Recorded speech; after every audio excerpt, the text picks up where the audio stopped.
I'm Javier Vasquez, and today we're going to be explaining phase shift. We're going to be looking at 3 different equations. They're all going to be the same, except it's going to be a difference in the C value.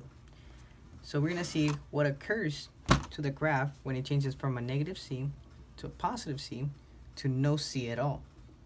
And that's going to be our phase shift. And literally what's going to do is either going to shift it from the left or to the right. So we're going to go ahead and work those. Our V value and our phase shift. And you get all those values from the equation itself. So our amplitude is going to be 3. Our V is going to be the 2. And we happen to have no phase shift in this problem. So that's going to be 0. So now let's go ahead and just go ahead and graph. Our period, we also have to find our period, which is 2 pi over b, which just going to be pi. I went ahead and skip a step there. Negative 3 and 3. So since we have no phase shift, we're gonna start from the origin. So let's go ahead and put our values in the x-axis.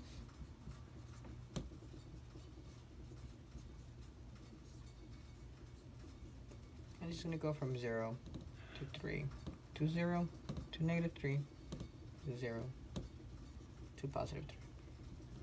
So now let's go ahead and graph that real quick. And it's just gonna look like this.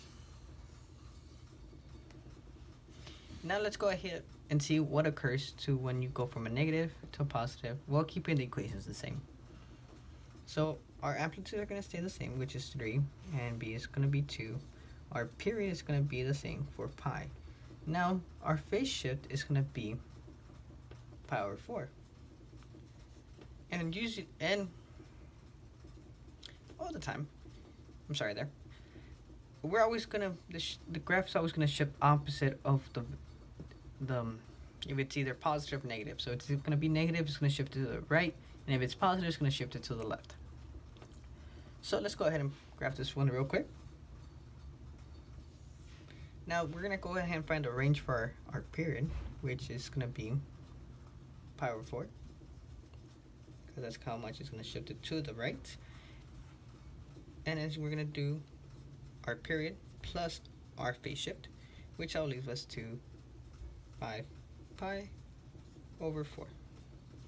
So now we're gonna go pi fourths, pi half, 3 over 4 pi, and 5 pi over 4.